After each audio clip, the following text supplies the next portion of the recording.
dan juga seluruh jemaat yang ikut ibadah live pada pagi hari ini, kami sampaikan selamat pagi, selamat kita mengikuti ibadah ini, saudara kekasih. Rupanya ibadah live ini banyak juga yang menyenangi mengikuti saudara-saudara. Banyak yang minta untuk dikirim supaya mereka bisa juga mengikuti ibadah live ini. Ada dari Kumawang, Belitang, ada dari Surabaya, ya Bapak Indra, saudara-saudara. Ada dari Jakarta juga, ya. Jadi walaupun ibadah kita, ibadah live ini hanya 1 jam, saudara-saudara, tapi mereka sangat rindu untuk ikut juga mengikuti ibadah ini. Nah, Bapak Ibu kekasih dalam Kristus Yesus, kita akan baca firman Tuhan yang saya ambil dari Injil Markus. Markus pasal 11 ayat 15 sampai dengan 19. Saya akan baca untuk kita semua. Markus pasal 11 ayat 15 sampai 19. Yesus menyucikan bait Allah. Lalu tibalah Yesus dan murid-muridnya di Yerusalem. Sesudah Yesus masuk ke bait Allah, mulailah ia mengusir orang-orang yang berjual beli di halaman bait Allah, meja-meja penukar uang, dan bangku-bangku pedagang merpati dibalikannya. Dan ia tidak memperbolehkan orang membawa barang-barang melintasi halaman bait Allah. Lalu ia mengajar mereka, katanya, bukankah ada tertulis, rumahku akan disebut rumah doa bagi segala bangsa, tetapi kamu ini telah menjadikannya sarang penyamuk.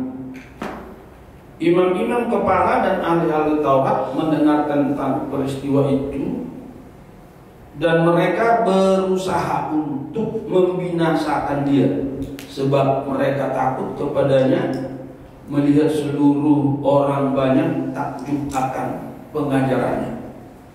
Menjelang malam, mereka keluar lagi dari kota itu. Demikian Bapak Ibu kekasih dalam Kristus Yesus,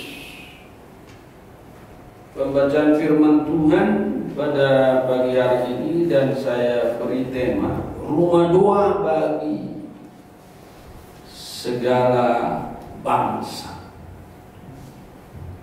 Rumah doa bagi segala bangsa. Bapak Ibu kekasih dalam Kristus Yesus, pada akhir pelayanannya, Yesus menyatakan kepada bangsa Israel, bangsa Yahudi, bahwa ibadah mereka telah menyimpang jauh dari asas yang sebenarnya, karena bait Allah tempat mereka mendoakan segala bangsa, dan yang selalu menjadi kemegahan bagi bangsa Yahudi telah menjadi sarang penyamuk. Itu sebabnya di akhir pelayanannya di atas muka bumi ini, Yesus datang ke Yerusalem membersihkan bait Allah. Karena memang sudah tertulis di dalam Yesaya, saudara kekasih dalam Kristus Yesus, bahwa bait Allah itu adalah rumah doa bagi segala bangsa. Nah, kita lihat saudara kekasih ayat 17a Kita hanya mengupas ayat 17a pada pagi hari ini. Dikatakan demikian. Lalu ia mengajar mereka, katanya, bukankah ada tertulis, rumahku akan disebut rumah doa bagi segala bangsa? Rumah doa bagi segala bangsa. Dan inilah yang menjadi tema khotbah kita hari ini. Pada zaman Yesus, fungsi bait Allah sudah berubah sehingga Yesus marah dan mengusir para pedagang dan pembeli dari halaman bait Allah. Fungsi gereja itu pada masa Yesus sudah berubah. Ya. Bukan lagi tempat berdoa, tapi menjadi, yaitu saudara-saudara kekasih dalam Kristus Yesus, menjadi sarang penyanyi. Mereka telah mengotori apa yang dimaksud sebagai rumah doa bagi segala bangsa, diubah menjadi sarang penyanyi. Jadi bait Allah itu bukan lagi tempat meninggikan Tuhan, bukan lagi tempat memuliakan Tuhan, bukan lagi tempat menyembah Tuhan di dalam roh dan kebenaran, tetapi rumah doa itu sudah dijadikan menjadi main canjang, valuta asing, tukar menukar uang di sana, saudara-saudara, karena setiap saat ada orang-orang dari luar negeri, orang-orang Yahudi yang datang beribadah di sana, dan mata uang mereka berbeda sehingga ditukar di sana, saudara-saudara, sehingga ramai sekali Bapak Ibu kekasih dalam Kristus. Dan ini tidak dikehendaki oleh Tuhan, karena memang Nabi Yesaya telah bernubuat bahwa rumah yang dibangun oleh Raja Salomo itu, saudara-saudara, adalah rumah tempat berdoa baik bagi bangsa Yahudi maupun orang asing. Nah, kekasih dalam Kristus Yesus, Yesus mengembalikan fungsi bait Allah yang sesungguhnya sebagai rumah doa bagi segala bangsa. Jadi Yesus mengadakan pembersihan. Yesus mau mengembalikan penyembahan yang sungguh di dalam gereja Tuhan. Nah,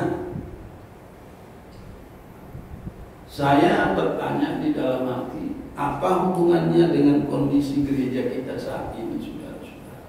Maksud saya gereja di Indonesia pada umumnya semua tidak bisa beribadah. Ya. Apa hubungannya? Apakah Yesus sekarang sedang membersihkan gerejanya dari sarang penyamun, sehingga kita tidak bisa beribadah di dalam gereja? Sekarang ini, saudara kekasih dalam Kristus Yesus, ya, kita lihat di situasi COVID-19 ini, pendeta-pendeta besar, saudara-saudara, saling menyerang, saling menyalahkan, bukan saling mendukung. Ya.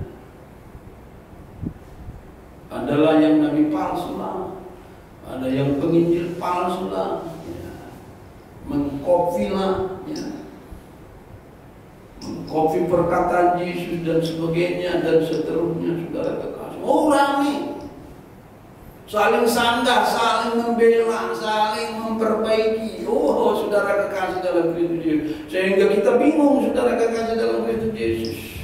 Sebenarnya di situasi sulit seperti sekarang ini, kita hamba-hamba Tuhan, apalagi hamba-hamba Tuhan yang hebat, ya, harus saling mendukung, saudara-saudara. Ya, saling mendukung. Ada hamba Tuhan yang hebat di Jakarta, ya. Jemaatnya puluhan ribu saudara-saudara, ya. Sungguh sangat memprihatinkan kalau sampai disebut pendeta yang luar biasa itu nabi palsu. Nah, ini kondisi gereja sekarang, saudara-saudara kekasih dalam Kristus Yesus. Nah, apakah Yesus sedang membersihkan gerejanya dari sarang penyakit? Ya? Saya khawatir ini masih berkelanjutan, saudara kekasih dalam Kristus Yesus, sampai hari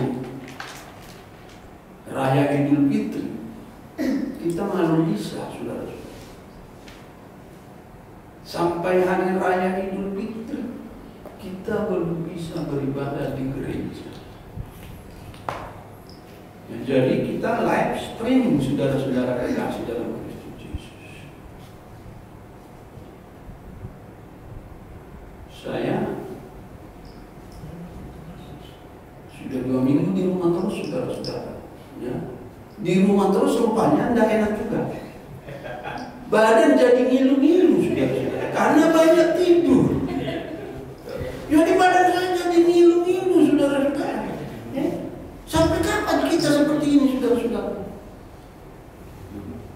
Makanya banyak berdoa, halo? Amen. Supaya ini berlalu, jangan Tuhan sudah membersihkan. Di dalam 1 Petrus 4 ayat 17 dikatakan, saudara kekasih, sekarang telah tiba saatnya penghakiman dimulai daripada rumah Allah sendiri. Penghakiman itu dimulai dari rumah Allah sendiri.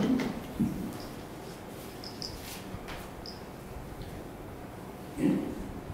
Kita lihat dulu, saudara-saudara, supaya Bapak Ibu lebih. 1 Petrus 4 ayat 17, ya, saya akan baca untuk kita. 1 Petrus 4 ayat 17. Menarik, saudara-saudara, ayat 17. Karena sekarang telah tiba saatnya penghakiman dimulai daripada rumah Allah sendiri yang harus pertama-tama dihakimi.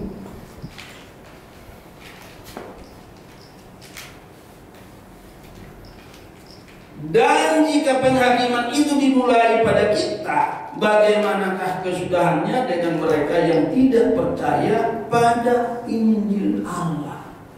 Jadi gereja dulu dihakimi, baru orang-orang non-Kristen. Jangan-jangan kita sedang dibersihkan itu, saudara-saudara. Gereja kosong, saudara kekasih dalam Kristus Yesus. Ya. Kita harus beribadah berkeluarga di rumah-rumah sekarang, ya, supaya hadirat Tuhan ada di rumah-rumah. Gereja kosong, bersih dulu, baru nanti masuk. Saya yakin, saudara-saudara kekasih dalam Kristus Yesus, ini ada rencana Tuhan yang besar dalam kehidupan kita. Ya. Jadi sekarang telah tiba saatnya penghakiman dimulai daripada rumah Allah sendiri yang harus pertama-tama dihakimi. Dan jikalau penghakiman itu dimulai dari kita, bagaimanakah kesudahannya dengan mereka yang tidak percaya kepada Injil? Kalau kita sendiri yang setia beribadah dihakimi oleh Tuhan, bagaimana mereka yang tidak mendengar Injil, yang tidak menerima Injil, bahkan yang menolak Injil, saudara kekasih dalam Kristus Yesus. Ya. Biasanya saya lewat dari Sudirman mau ke gereja kita Harvani Hotel, itu depan Caritas penuh mobil parkir. Sambung lagi ke jalan yaitu Pagarala. Ya. Penuh mobil sekarang lancar, saudara-saudara, jam-jam lebaran. gereja besar itu saudara-saudara. Ya. Kenapa bisa terjadi seperti itu saudara-saudara? Nah, Bapak Ibu kekasih dalam Kristus Yesus, saatnya gereja introspeksi diri. Katakan amin. Amin. Saatnya kita introspeksi saudara-saudara. Mari kita menjadikan gereja kita menjadi rumah doa bagi segala bangsa. Katakan amin. Amin.